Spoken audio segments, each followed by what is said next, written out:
नमस्ते। इसके पहले वीडियो में हम लोगों ने देखा था हुक्स लॉ को। उसमें वाइब्रेशन, स्ट्रेचिंग वाइब्रेशन का कैलकुलेशन बाकी था। उस कैलकुलेशन को हम दोबारा देखने वाले हैं, एग्जाम्पल देखने वाले हैं। Calculate the stretching vibration of CH bond. किस तरह से हम स्ट्रेचिंग वाइब्रेशन को कैलकुलेट कर सकते हैं C सिंगल बॉन्ड H के लिए, ये देखने जा रहे हैं। तो सबसे पहले हमें फार्मूला लिखना होगा, और फार्मूला हमारा क्या है? तो फार्मूला देखिए ऊपर मैंने लिखा हुआ है। फार्मूला हमारा क्या है? तो फार्मूला है हमारा frequency nu is equal to 1/2 k m1 into m2 m1 plus m2।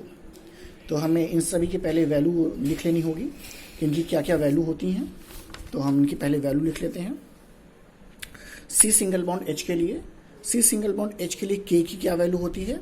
तो C सिंगल बॉन्ड H के लिए अगर हम K माने, फोर्स कांस्टेंट है K की वैल्यू लिखना चाहें तो K कितना होगा?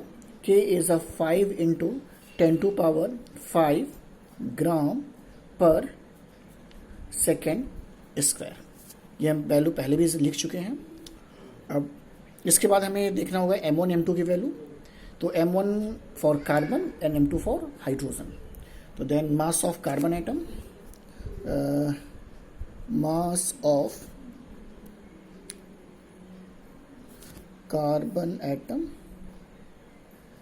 दैट इज M1, और ये वैल्यू कितनी हो जा रही है? 20 इंटू 10⁻⁻24 ग्राम। ये वैल्यू मैंने पहले भी लिखा हुआ है। इसी तरह से mass of hydrogen atom M2, ये वैल्यू है 1.6 इंटू 10⁻24 ग्राम। तो सारी वैल्यू हमारे पास हो गई हैं। तो देन स्ट्रेचिंग वाइब्रेशन हमें निकालना है। Then nu is equal to 1/2 √k m1 into m2 upon m1 plus m2। ये फार्मूला हम इस्तेमाल कर रहे हैं। वैल्यू रख लेते हैं सभी के।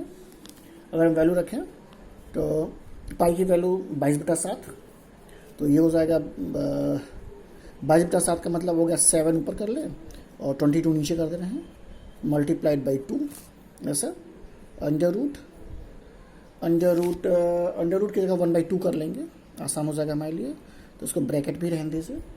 तो वैल्यू रखते हैं, दैट इज 5 इंटू 10⁵, ये हो गया, अपॉन M1 इंटू M2 का मतलब हो गया 20 इंटू 10⁻⁻24 इंटू 1.6 इंटू 10⁻⁻24। ऐसा हो गया। और M1 प्लस M2 में देखेंगे तो 10⁻24 कॉमन हो जाएगा। तो अगर 10⁻24 को कॉमन कर लें हम लोग, 10⁻⁻24 को कॉमन कर लें तो M1 प्लस M2 का मतलब हो जाएगा 20 प्लस 1.6 और इसका 1/2। इस फॉर्म में हम लिख सकते हैं। कोई दिक्कत किसी को लिखने में?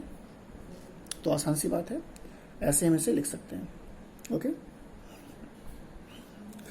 वैल्यू को लिखना चाहते हैं तो ये ग्राम है, ग्राम पर यहाँ पे लिखा हुआ है ग्राम पर सेकंड स्क्वायर है, ये ग्राम में है। अब यहाँ पे लिख सकते हैं। और इसको आप कैलकुलेट करेंगे तो ये वैल्यू कितनी आ रही है?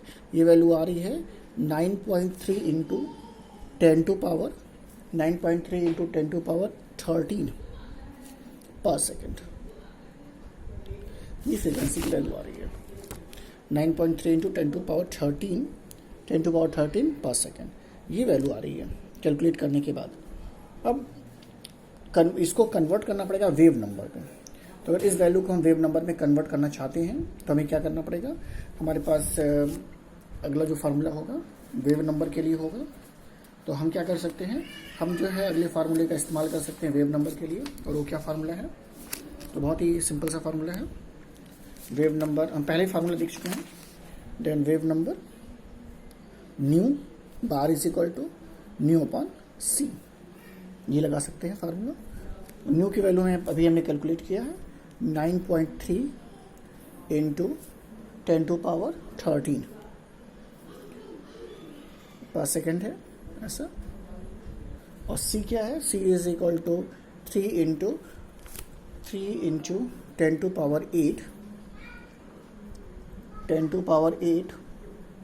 10⁸ मीटर पर सेकेंड होगा, तो इसको अगर हम कर लें सेंटीमीटर करें 10⁻10 हो जाएगा। चलिए अभी लिख दिया मैंने मीटर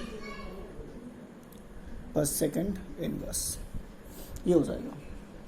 यानी इस वैल्यू को कैलकुलेट करेंगे तो कितना आ जा रहा है, इसको कैलकुलेट करने पे आ जा रहा है 3.1 इंटू 10⁵ मीटर इनवर्स, ये वैल्यू आ जा रही है। या इसको सेंटीमीटर में कन्वर्ट कर लें तो सेंटीमीटर में कन्वर्ट करने पर हो जाएगा 3100 सेंटीमीटर इनवर्स, ऐसा इस तरीके से। तो ये जो है आपका वेव नंबर आया किसके लिए, CH बॉन्ड के लिए, स्ट्रेचिंग वाइब्रेशन है CH के लिए। तो इस तरह से हम आसानी से कैलकुलेशन कर सकते हैं। ओके, अब देखिए C सिंगल बॉन्ड H के लिए स्ट्रेचिंग वाइब्रेशन की वैल्यू है 3100 सेंटीमीटर इनवर्स। अब ये डबल बॉन्ड हो जाए, सपोज करिए कि भाई C डबल बॉन्ड C हो जाए, ऐसा सपोज करिए, और इसके लिए स्ट्रेचिंग वाइब्रेशन निकालना होगा।